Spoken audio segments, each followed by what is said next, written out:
Less stress, more time, more money. Welcome to the Cash Flow Contractor. Short. Martin, you like to read a lot? I do, sometimes. I mean, if it's every the right day. stuff to read. Well, I read every day, but it's got to be interesting. 2 books this weekend, or was it recently? 7 days or so. 7 days. And they're all about lean, right? One of them One of them is about lean. Yeah, one of them is not. Why are you reading about lean? What are you manufacturing? Manufacturing Lies? accounts receivable. Oh, yeah? No, I mean, I'm interested in these things because I find things that can help my clients, and pretty keen to do that. Yeah. And like to know how things work and how to get better. So books, a lot of times can do that. Sometimes you open one up and you realize halfway through this was a waste of time, and I've got a pile of those too. And then you go and you write the 1-star review on Amazon? No, I empathize with authors. I know how hard it is. Even if it's not good, I'm not going to trash somebody. I'm just not going to recommend it. It's a lot of time, isn't it? It is. Well, you read a book about lean, and I think lean is one of the more fascinating topics, mainly because you really don't have to be in manufacturing to be able to implement lean in your life, even in your personal life. And I think it's a really interesting way of talking about it. And we've referenced lean throughout this podcast. I think 2-second lean is probably the most popular reference that we give to Paul Akers because it's such a simple explanation of lean. But there's so many other ones out there. What's the Colin Reed was on. Colin Reed was on a few weeks ago. Jeff Finney talked about lean a lot. Who's the CEO of Ford at one point that wrote the book on lean? You've read it. I know you have. We'll find it later. I mean, there are lots of books on lean. CEO of Ford. Yeah, The Game, or I don't even know. Goldratt. Yes. He wrote a novel that demonstrate the goal. The Goal. Yeah. Yeah. That's a real famous book. Yeah, really good book, and it talks about lean in many ways too. So this is a different book on lean. What's the name of this book? It's called This is Lean. Okay. And by 2 Swedish guys who, Per Svanson or something like that. Don't know their names. But This is Lean. And it's the best book I've ever read on lean. Oh, okay. More than 2-second lean. Oh, yeah. But it would not be that interesting or that good if I hadn't read a lot of other books on lean. So, is it more advanced? Yeah, it was insightful and in important ways. And they were decisive in the things that they recommend. So for people who haven't heard or don't know, lean is, that's one thing in the book. They say, what's lean? And they get 900 different answers. But it's a philosophy of constantly improving by eliminating waste, I think is a good definition.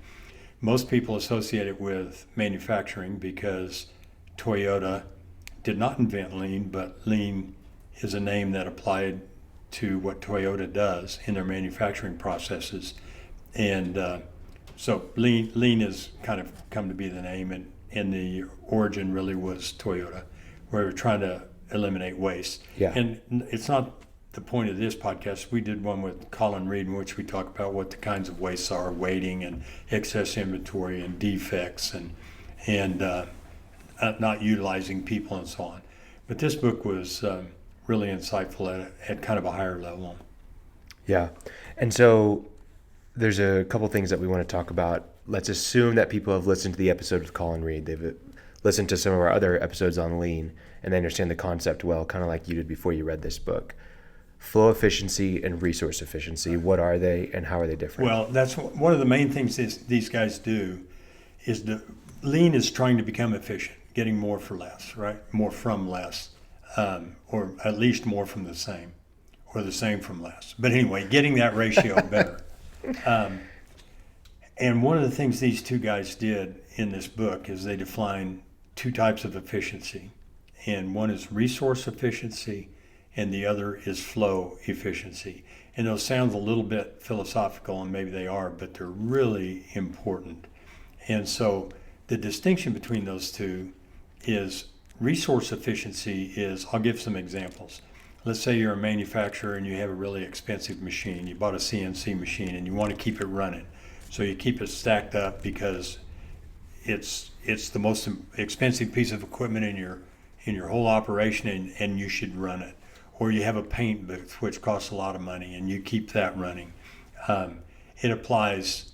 I'll get into some service examples, which a lot of contracting can be considered service work. But resource efficiency is you take expensive resources and you keep them running, so that they're running 90% of the time, let's say. Flow efficiency is that you keep the unit of whatever you're producing moving all the time. Okay, so you're focusing on progress being made all the time, or you're focusing on keeping some resource busy all the time.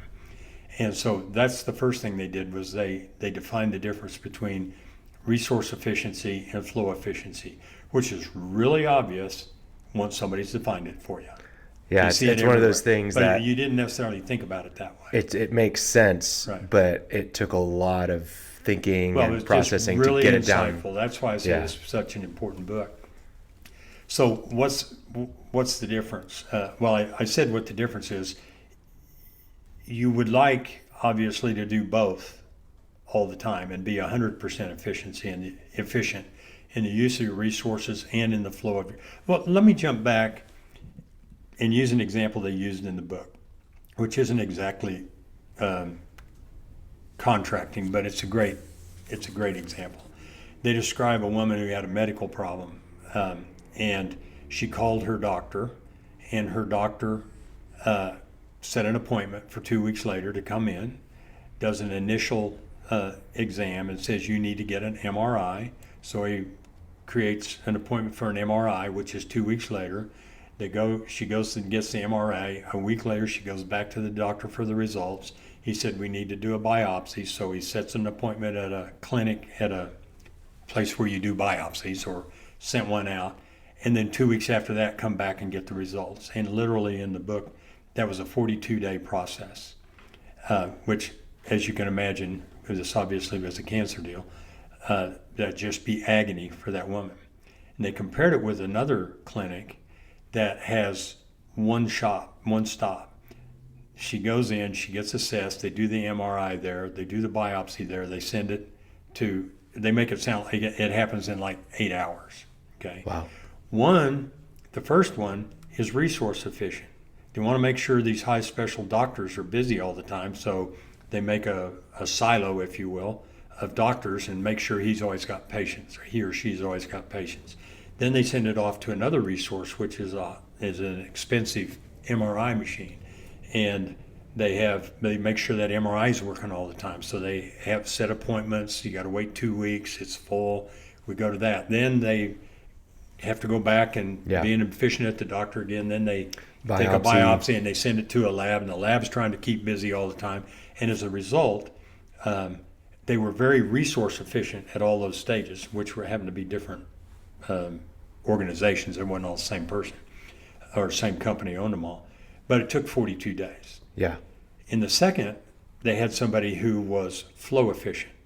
They made sure that the next step in the process is to get an MRI. The next step in the process is to get a biopsy. Next step in the process is to get it analyzed, or whatever the word is for that. And then the final process is to deliver the diagnosis. And they concentrated on the unit of production, which in this case is a patient. And and it took 8 hours versus 42 days. But the resources weren't as efficient. Presumably not. Presumably. Now, if you get really, really good, you can keep the doctors really busy. But they concentrated on flow, and the way they describe it that makes a lot of sense is if you put a camera on the resource, on the shoulder of the resource, the doctor, is he busy all day? Maybe only 7.5 hours out of 8 or 11 out of 12, but he's really efficient. Or do you put a camera on the patient? Is the patient constantly moving? The patient could be a cabinet box, or it could be a welded piece, or it could be your project that you're doing, the steps in the project. So the first thing they did was make that distinction between resource efficiency and flow efficiency. The second thing they did, and I really appreciate them for this, is they didn't equivocate on it. They said, as you begin, focus on flow efficiency. Okay? And then I won't dive in it really deeply, but why is that? And the reason is when you have resource efficiency, you tend to build silos. And the silos, the one silo being the doctor, another MRI guy, another a biopsy lab, another, so you have all these silos that they really work pretty well. They might be internally efficient, but the problem is in between, right? A patient waiting who starts calling the doctor, and the doctor has to spend time calling her back, in this case of her, and placating that problem. In manufacturing, the in-between winds up being parts sitting waiting for the next machine. If you have a CNC machine and it can cut 500 pieces a day, but you can only do the next process on 100, you wind up with 400 or more packed in between. Lots of bad things with that from that. There's waiting, there's the cost of inventory, there's the cost of space. If you've made a mistake in step one, you don't discover it for 3 weeks, and you have to remake. Anyway, all these problems come from in between the silos. When you have flow efficiency, you're getting rid of the silos. And it's not at all intuitive that that's the case. And so those are the two things that I had a note here. Something I wanted to mention.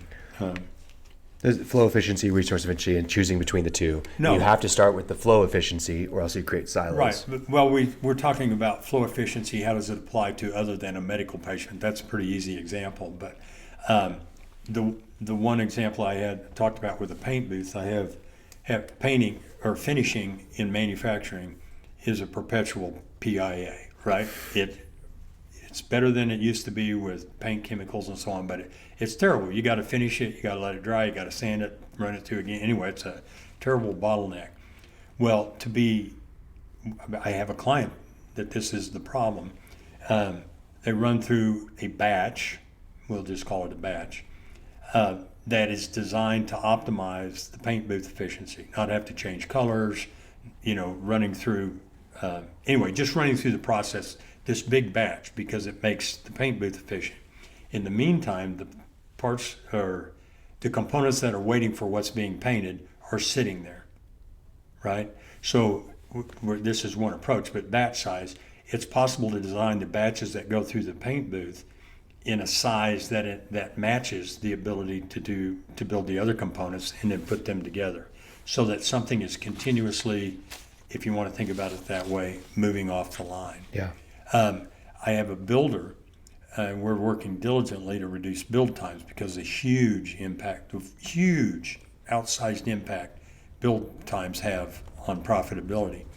And one of the things we found was that they had a high quality resource, and in this case, it's a CAD guy who draws and designs buildings. And he's a high resource because he costs a lot of money, and they want to run it through him.